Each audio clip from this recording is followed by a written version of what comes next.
काम करते करते राजेश काफी थका हुआ महसूस करने लगता है और इतने दिनों से लगातार रात भर जागने से उसकी तबीयत भी खराब होने लगती है। इसी बीच राजेश अपने ऑफिस के काम से दूर एक शांत जगह की तलाश में गाड़ी से शहर घूमने निकल जाता है और कोई शांत जगह की तलाश करने लगता है। काफी ढूंढने के बाद शहर के कोने में एक शांत जगह दिखाई देती है। राजेश वहां अपनी गाड़ी रोक देता है और गाड़ी से बाहर आ जाता है। समंदर के पास ठंडी हवा का एहसास और नीला आसमान, कितनी शांति है यहाँ। न कोई भागम भाग, न कोई फिक्र। राजेश ऐसे ही अपने ख्यालों में डूबा हुआ था और तभी अचानक मौसम बिगड़ने लगता है। थोड़ी देर वहाँ बिताने के बाद राजेश धीरे धीरे आसपास की जगह पर घूमने लगता है। इतनी लंबी ड्राइव के बाद भूख और प्यास से राजेश का बुरा हाल हो जाता है और अचानक बारिश भी शुरू हो जाती है। तभी उसे वहाँ एक छोटा सा कैफे दिखाई देता है और राजेश कैफे की तरफ जाने लगता है। जैसे ही राजेश कैफे के अंदर पहुंचता है, एक पल के लिए बस कैफे को देखते ही रहता है। कैफे दिखने में काफी शानदार था। मध्यम लाइट की रोशनी और सुंदर फर्नीचर जगह को और भी आकर्षक बना रहे थे। कैफे को लोगों का स्वागत करने के लिए सजाया गया था ताकि कोई भी आए तो उसको ये जगह हमेशा याद रहे। राजेश कैफे में सबसे आखिरी टेबल पर जाकर आराम से बैठ जाता है और उसका दिमाग अभी भी विक्रम मल्होत्रा की सच्चाई को कैसे दुनिया के सामने लाया जाए, यही सब सोचता रहता है। तभी एक खूबसूरत लड़की कैफे में आती है और ठीक राजेश के सामने वाली टेबल पर जाकर बैठ जाती है। जैसे ही राजेश की नजर उस लड़की पर पड़ती है, वो कुछ देर के लिए खो जाता है।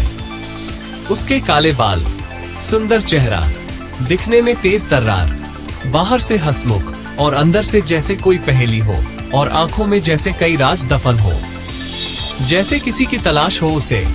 तभी राजेश का ध्यान कहीं और जाने लगता है। एक मनमोहक सुगंध से भरा हुआ एहसास उसे होने लगता है। पास में ही एक महिला गर्मा गर्म कॉफी बना रही होती है।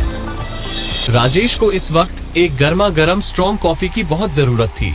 वो महिला के पास जाता है और एक कॉफी के लिए बोलता है, लेकिन महिला कॉफी देने से इनकार कर देती है और बोर्ड की तरफ इशारा करके टोकन लेने को बोलती है।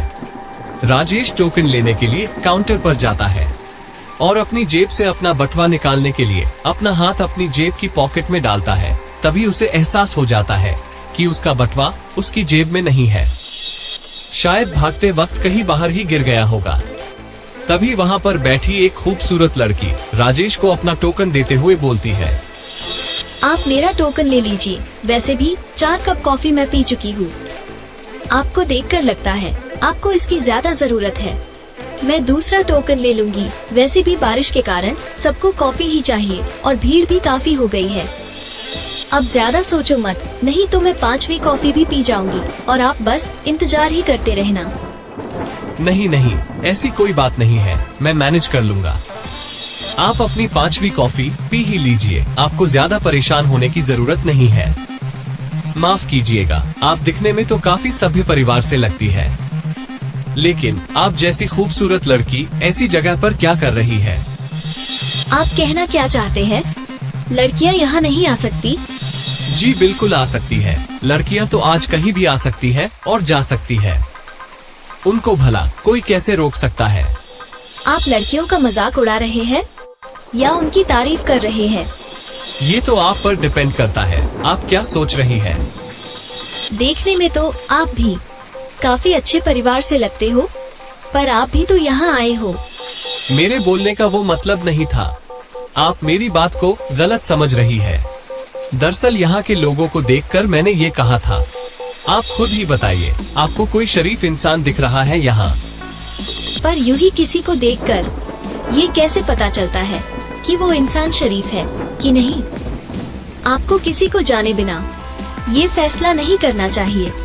कोई भी इंसान खुशी से तो गलत रास्ते पर नहीं जाता है, जरूर उनकी भी अपनी मजबूरियाँ होती है। आपने बात तो बिल्कुल सही कही है, पर हर किसी को ऐसे ही छोड़ते रहे तो सभी लोग गलत रास्ते पर चलना शुरू कर देंगे। आप उसकी चिंता मत कीजिए, उसके लिए पुलिस स्टेशन और कोर्ट बनाए गए हैं। पुलिस गलत काम करने वाले लोगों को पकड़ती है और कोर्ट सजा सुनाता है। पर आप एक बात भूल रही है, इन सब के बीच में वकील भी तो जरूरी होता है, वो भी अच्छा वकील, ईमानदार और सच्चाई के लिए लड़ने वाला। तभी तो पुलिस की मेहनत और कोर्ट का फैसला सही लोगों को न्याय दिला पाने में कामयाब होंगे। नहीं तो आजकल पैसे की ताकत से सच को झूठ और झूठ को सच बनाने में बस उतना ही समय लगता है जितना एक गिलास पानी पीने में लगता है। और ये सब मैं यूं ही कह नहीं रहा हूँ, ये सब मैं काफी दिनों से देख रहा हूँ और समझ भी रहा हूँ। तो आप वकील हैं और आपका नाम राजेश त्यागी है। आपको देखा तो नहीं था, पर आपको कौन नहीं जानता, आए दिन आपकी ही खबरें चलती रहती है। आपका एनजीओ काफी लोगों की मदद करता है, मैं भी उसका हिस्सा बनना चाहती हूँ और लोगों की मदद करना चाहती हूँ। वैसे ख्याल तो काफी अच्छा है और आपकी सोच भी बहुत अच्छी है, पर इसमें खतरा भी है। आपको एक बार और सोच लेना चाहिए इस बारे में। और लगता है आपने तो पूरी रिसर्च कर रखी है, मेरे बारे में इतना कुछ पता कर लिया। अब थोड़ा अपने बारे में भी कुछ बताइए। जी नहीं, रिसर्च विसर्च कुछ नहीं किया है, ये तो सब आपके बटवे में जो इन्फॉर्मेशन थी उसी से पता चला है। ये लीजिए आपका बटवा, अब आप टोकन ले सकते हैं। मुझे तो लगा था अब तक बारिश में भीग गया होगा या अब तक किसी को मिल गया होगा। शुक्र है आपको मिल गया। कुछ काफी जरूरी कागजात इसी में रखे थे। आपका बहुत बहुत धन्यवाद। और आज रात का डिनर मेरी तरफ से। आप मना मत करना। और देखो अभी मौसम भी काफी खराब है और ये बारिश भी रुकने का नाम नहीं ले रही है और मुझे तो बहुत जोरों की भूख लगी है। आइए साथ में बैठकर कुछ खाते हैं। आप वहाँ जाकर बैठ जाइए, मैं खाना लेकर आता हूँ। और राजेश खाना लेकर आ जाता है और दोनों खाना खाते हुए अपनी बातचीत जारी रखते हैं। और तभी लड़की का फोन बजने लगता है और वो घबरा जाती है।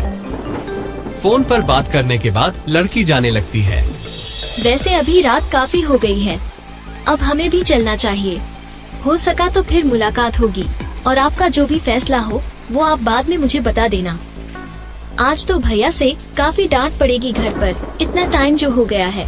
अच्छा तो अब मैं चलती हूँ। डिनर के लिए थैंक्स। ठीक है, पर बारिश में कैसे जाओगी? मैं भी अब जा ही रहा हूँ, आपको रास्ते में छोड़ दूंगा। पूछने के लिए शुक्रिया, इसकी कोई जरूरत नहीं है, मैं चले जाऊंगी।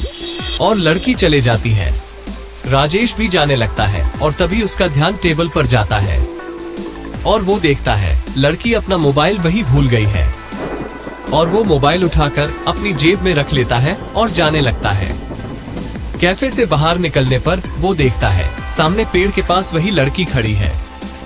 और राजेश पहले तो अपनी कार की तरफ जाता है, फिर कार में बैठ जाता है और कार में चाबी लगा के कार शुरू कर लेता है और कार को लड़की के ठीक पास ले जाकर रोक देता है और उसको साथ में चलने के लिए बोलता है। लगता है आज बारिश नहीं रुकेगी और आप सुबह तक यही खड़े रहने वाली है। चलिए अब बैठ जाइए, मुझे भी देरी हो रही है और इतनी रात में कोई ऑटो या टैक्सी भी नहीं मिलेगी। हाँ, आप बिल्कुल सही बोल रहे हैं। आप कार घुमा लीजिए, यहाँ से एक शॉर्टकट आता है, वहाँ से जाएंगे तो जल्दी पहुँच जाएंगे। राजेश उस लड़की को उसके घर के ठीक पास में उतार देता है और वहाँ से आगे चला जाता है। आज का एपिसोड यहीं पर समाप्त होता है। अगले एपिसोड में हम जानेंगे कुछ सवालों के जवाब। आखिर कौन थी ये लड़की जो राजेश से कैफे में मिली थी? क्या राजेश की सच्चाई विक्रम मल्होत्रा को पता है? क्या राजेश को लड़की से प्यार हो जाता है? कहानी में आगे क्या होगा, ये तो कहानी के अगले एपिसोड में ही पता चल पाएगा।